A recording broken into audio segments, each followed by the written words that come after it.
Hey, welcome back to the channel. It's awesome that you're tuning in.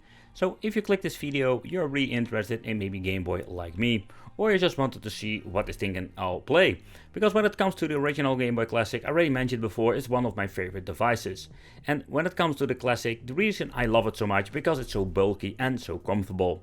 And in China, there is a guy called LCL made this Game Boy even better. It's absolutely crazy if you look at this thing. Comes with 6 front buttons, a D-pad, an analog stick and even back buttons. There are some different configurations, but that's something we're going to talk about in this video.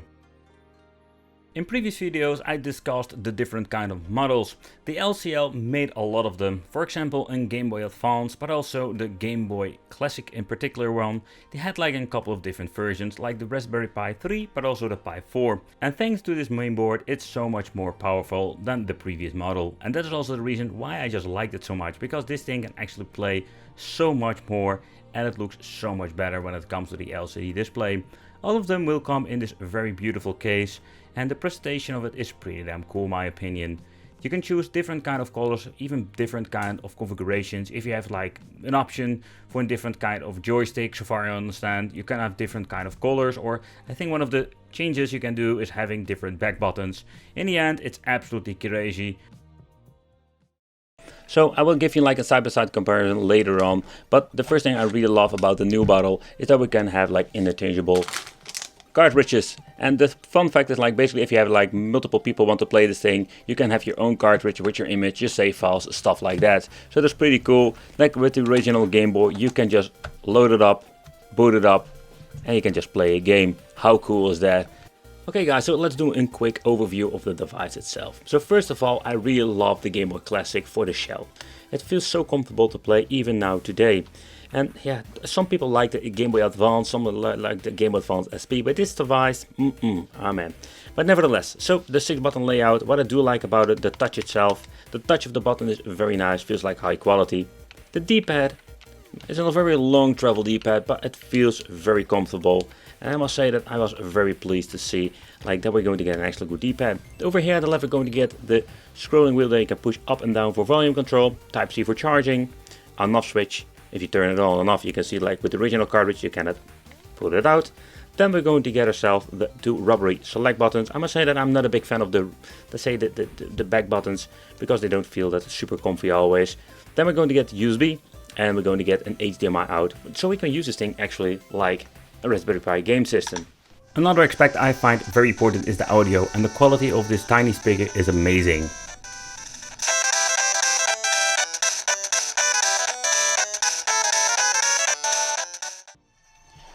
But I must say that sometimes you will notice that some of the games will have glitches. It is possible, that's always something you need to take consideration, especially when it comes to Sega Saturn, because it's a very difficult, let's say, game system to emulate. Maybe in the future with some new updates they will get it right and will get most games working. But I find it quite fascinating to see that Sega Saturn has like so much good FPS, especially when looking at other devices, Android based, stuff like that. I find it fascinating like how much, let's say, emulation they get out of a tiny board like the Raspberry Pi 4. So I'm very curious if they're going to release a Raspberry Pi 5 or stuff like that, or a 4B, what they can even do with that. But for now, this is what you're going to get. If you want to play some PlayStation Portable, basically this game is designed for widescreen, and we don't have a widescreen, so we're going to get 2 black bars at the bottom and the top. I think it's not a big of a deal, but so let's see if they map the button correctly. Yep, they did. That's something I always like mess up with the Pandora's boxes. Okay, so let's try the analog stick. So it works perfectly. And you can see we're going to get quite a good performance when it comes to PlayStation Portable. Okay, so next up, let's try some N64. So when it comes to N64, it always has been more like the problem child of the family. And I must say that with the Raspberry Pi number 4, this thing works very well. And I mean like very well, the best you can get from a Raspberry Pi 4, because this is a freaking demanding game. You can see some minor hiccups. And I just realized I have no idea like where the shooting button is. Ah, there it is. But I find it so fascinating to see that we can actually play GoldenEye on my freaking Game Boy. Okay, so next up let's try some Game Boy Classic games, and they look just amazing. So if you don't like it, you can remove the bezels in the menu and you're just going to get yourself like a full screen. But it is like a completely different experience if you want to play your old school games on the Game Boy Pi. But let's do a quick side-by-side comparison with the older model and of course the Game Boy Advance Edition, because LCL made a lot of different versions, and just a quick overview, what are the differences and what did improve with this tiny retro emulation beast. So when it comes to LCL Game Boy Pi systems, I must say there's a lot of development, but also when it comes to like the evolution of a device, we can say it like this. So here you can see like this is the Pi number 3 edition, and even back today he just made an amazing piece of technology, but he did make some different changes. So for example, there are some different options with the shoulder buttons. These are also again 2. I did notice like they're having different version, but 4, it's crazy. They're still using the same battery like in the new and the older model, but when you're looking at everything like the scrolling wheel, some things have been changed out. For example, the thing that we can do, we cannot remove the card itself. They still have the on and off switch over here. They have a charger port, micro USB, and yeah, there are some minor differences. So over here we're going to get the CF card. But when you take a close look at this model over here, the new edition, so like the layout itself, it's almost the same when it comes to the buttons. The touch, you can see that they even improved the D-pad of the Pi version number 4 over here.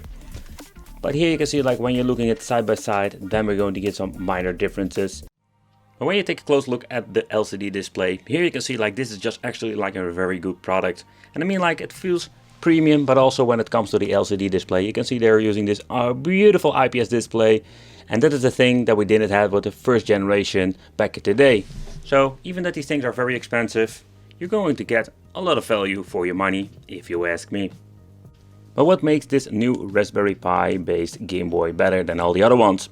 So beside the beautiful display, and they did a lot of tweaking with the software, especially when you want to add yourself some games, you have now the possibility to play more like higher end stuff. When it comes to Game Boys, one of my favorite ways will always be the Game Boy Classic, due of this bulky feel. I just love it.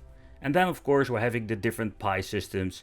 They are slightly out of date nowadays, because when you're looking at the competition there is so much more you can play with it, but it still will have like a special spot in my wicked heart when it comes to handhelds. Let me know in the comments what is your favorite handheld nowadays, what do you play every day, and not to forget, what kind of Game Boy did you own? Thanks for watching, and it would be great to see you in the next video.